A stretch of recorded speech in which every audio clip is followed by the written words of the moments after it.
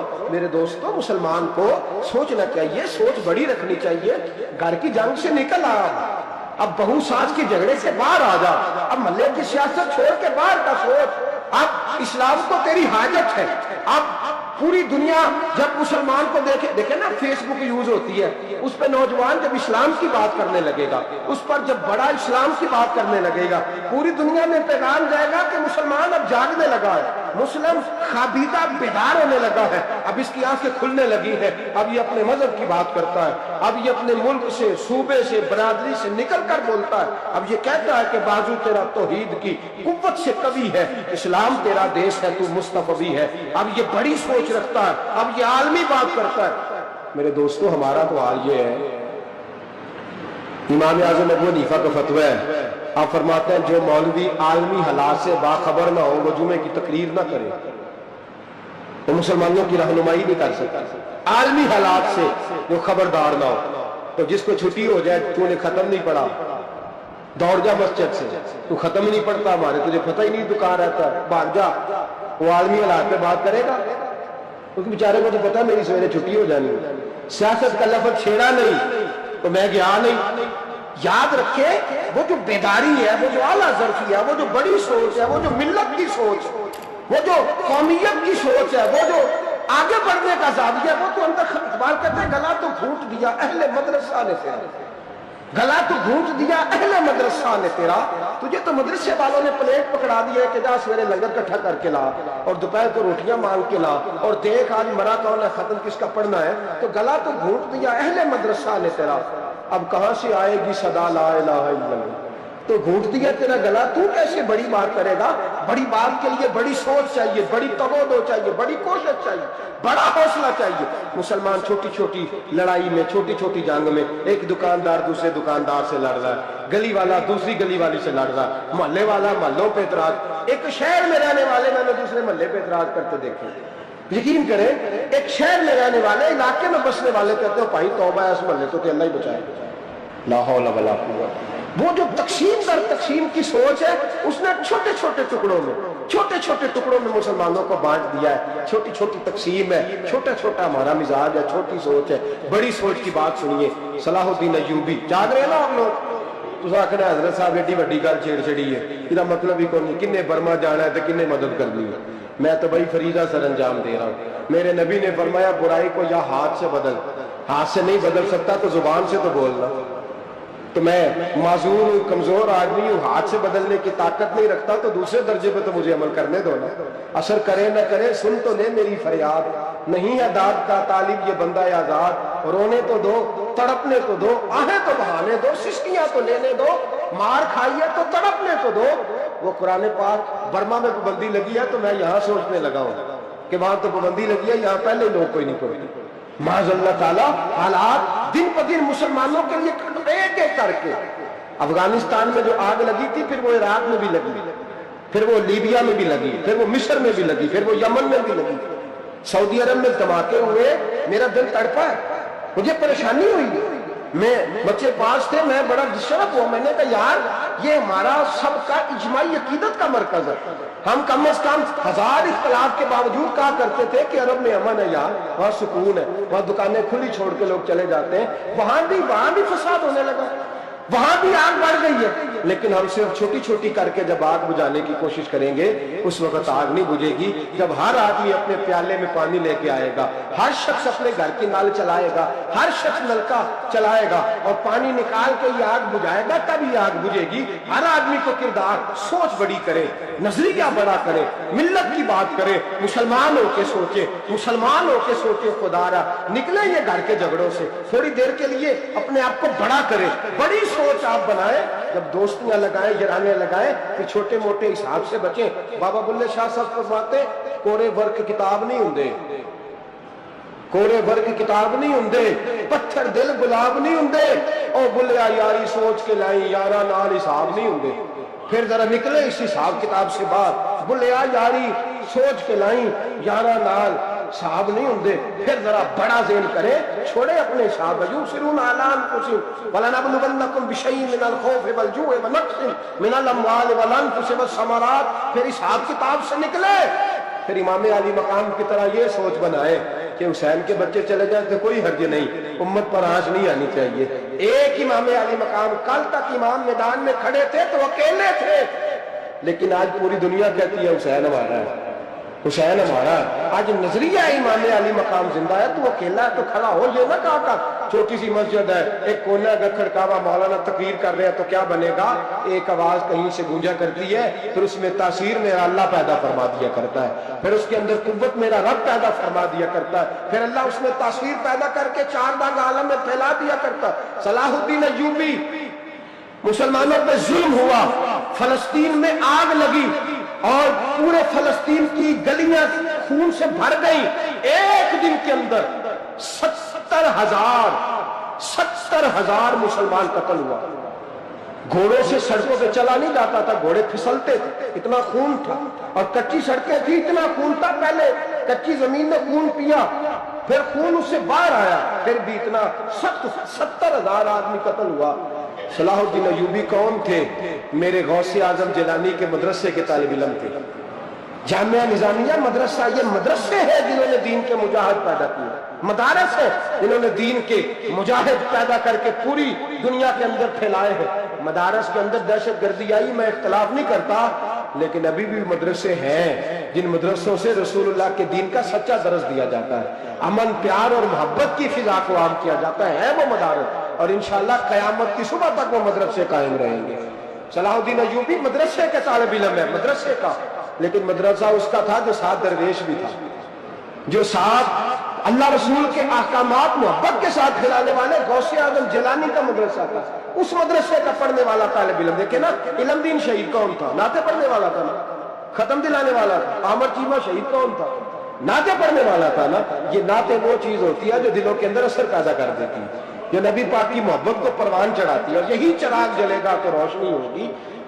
صلاح الدین ایوبی اکیلا اپنے دوستوں سے کہنے لگا مسلمانوں کی مدد, چند سالوں میں نکلو مدد کریں. انہوں نے کہا تیرے نکلنے سے کیا ہوگا؟ کہنے لگا میں نے نہیں نکلنا, میرے اللہ نے میری مدد کرنی ہے, میرے اللہ نے میری. اٹھ باندھ کمر, کیا ڈرتا ہے, پھر دیکھ خدا کیا کرتا ہے. تو میں مجھے نکلنے دے, اللہ میری مدد کرے گا. تھوڑا تھوڑا کر کے فوج جمع کی, کوشش کی. چند سالوں کے بعد اسی جگہ جہاں مسلمانوں کا خون بہا تھا, اللہ نے اسلام کا جھنڈا پھر سے بلند کر دیا. صلاح الدین ایوبی فاتح بن کے مسجد اقصیٰ کے دروازے پہ کھڑا ہے.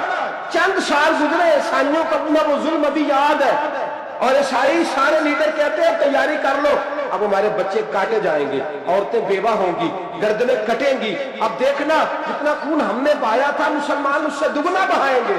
صلاح الدین ایوبی گھوڑے پہ کھڑے ہیں اور پوچھتے ہیں او عیسائیوں بتاؤ تمہارے ساتھ کیا کروں؟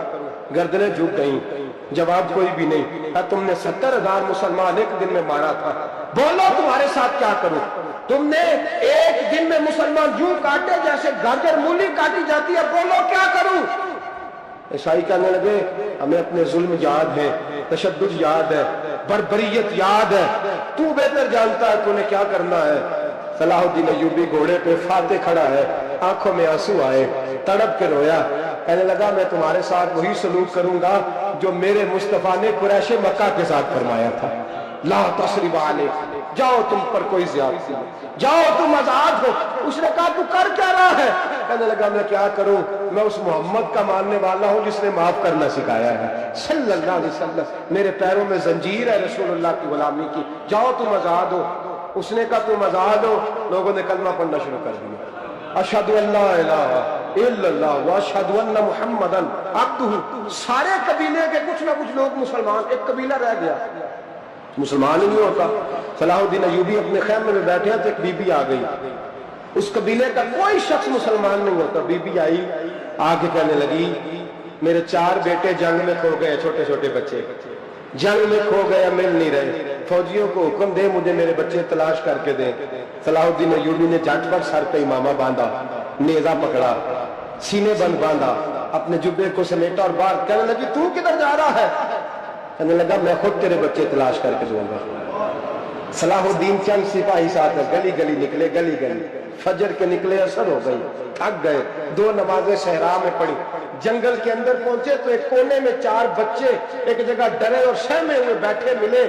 صلاح الدین ایوبی اٹھا کے لائے، ماں کو کہنے لگے تیرے بچے ہیں، نکلا اس لیے تھا کہ میرے نبی نے فرمایا بچے جدا ہو تو ماں کو درد۔ اس کرم کے سوا اور کیا چاہیے، ہوں نبی کا گدا اور کیا چاہیے، دین دنیا ملی آپ کے فیض سے، اس سے بڑھ کر بھلا اور کیا چاہیے، دین دنیا ملی آپ کے فیض سے، اس سے بڑھ کر بھلا اور کیا چاہیے، اس کرم کے سوا اور کیا چاہیے، ہوں نبی کا وعدہ اور کیا چاہیے، تم خدا کے ہو اور ہے خدا آپ کا، تم خدا کے ہو اور ہے خدا آپ کا، میں ہوں تم پر فدا اور کیا چاہیے، میں ہوں تم پر فدا اور کیا چاہیے، میرے لب پر محمد محمد رہا، دل میں یاد خدا اور کیا چاہیے، دل میں یاد خدا اور کیا چاہیے، اس کرم کے سوا اور کیا چاہیے، ہوں نبی کا وعدہ اور کیا چاہیے، اس کرم کے سوا اور کیا چاہیے، حق کا احسان ہے اپنے بندوں پہ، حق کا احسان ہے اپنے بندوں پہ، دے دیا مصطفیٰ اور کیا چاہیے، دے دیا مصطفیٰ اور کیا چاہیے، نعت لکھتے ہیں جو نعت پڑھتے ہیں جو، نعت لکھتے ہیں جو نعت پڑھتے ہیں جو، بخش دے گا خدا اور کیا چاہیے، بخش دے گا خدا اور کیا چاہیے، اس کرم کے سوا اور کیا چاہیے، ہوں نبی کا وعدہ اور کیا چاہیے، کہہ دیا لاکھ ظلموں پہ لا تک نہ تو، کہہ دیا لاکھ ظلموں پہ لا تک نہ تو، دے دیا فیصلہ اور کیا چاہیے، دے دیا فیصلہ اور کیا چاہیے، تیرے ہاتھوں میں دامن محمد کا ہے، تیرے ہاتھوں میں دامن محمد کا ہے، اے صدیق تجھے اور کیا چاہیے، اے صدیق تجھے اور کیا چاہیے، اس کرم کے سوا اور کیا چاہیے، ہوں نبی کا وعدہ اور کیا چاہیے، دین و دنیا ملی آپ کے فیض سے، اس سے بڑھ کر بنا اور کیا چاہیے ہوتا ہے۔ اور میرے رسول نے فرمایا تھا جب جنگ کرنے جاؤ تو کھیت برباد نہ کرنا، فصلیں تباہ نہ کرنا، بچوں کو ماں سے جدا نہ کرنا۔ فرمایا میں سوچ رہا تھا تیرے بچے کہیں میری وجہ سے جدا ہوگا تو مصطفیٰ کو جواب کیا دینا؟ فرمایا تیرے بچے ڈھونڈ کے لایا ہوں۔ بچے ماں کے پاس آنے لگے تو ماں نے بڑے بیٹے کے منہ پہ تھپڑ مارا۔ کہتا اماں کیا ہوا؟ کہنے لگے تو نے سنا نہیں کہ دشمن کے بچوں کی اتنی حفاظت کرتا ہے، میرے پاس نہ جا، اس کے قدموں میں بیٹھ جا۔ جس نبی کے غلام اتنے سچے ہیں وہ نبی کتنا سچا ہوگا، جس نبی کے نوکر اتنے کھڑے ہیں وہ نبی کتنا کھڑا ہوگا۔ جا کے کلمہ پڑھ لے میرے دوست، یہ اسلام ہے جس نے غیروں کا درد بھی اپنے سینے میں رکھا۔ اقبال کہتا ہے سارے زمانے کا درد ہمارے ہی سینے میں ہے۔ برما کا مسلمان ہو یا عراق، لیبیا، افغانستان، کشمیر کا مسلمان ہو، میرے دوست وہ غیر نہیں ہے، وہ تیرا اپنا ہے۔ اس کا رنگ نہ دیکھ، اس کی بولی نہ دیکھ، اس کا قبیلہ اور علاقہ نہ دیکھ کہ وہ تیرے رسول کا کلمہ پڑھتا ہے، وہ دیکھ کہ وہ کعبے کی طرف منہ کر کے نماز پڑھتا ہے، دیکھ کہ تیرا اور اس کا نصاب زندگی قرآن ایک ہے۔ میرے دوست کچھ نہیں کر سکتا تو دعا تو کر دیا کر، کچھ نہیں کر سکتا تو التجا تو کر دیا کر۔ اللہ کے حضور یہ تو کہا کر کہ اللہ مسلمان جہاں بھی ہیں تو ان کی مدد فرما، اللہ مسلمان جہاں بھی ہے تو ان کی غیبی امداد فرما۔ یہ دعا تو میرے دوستوں ضرور کیا کرو، سوچ بڑی کریں۔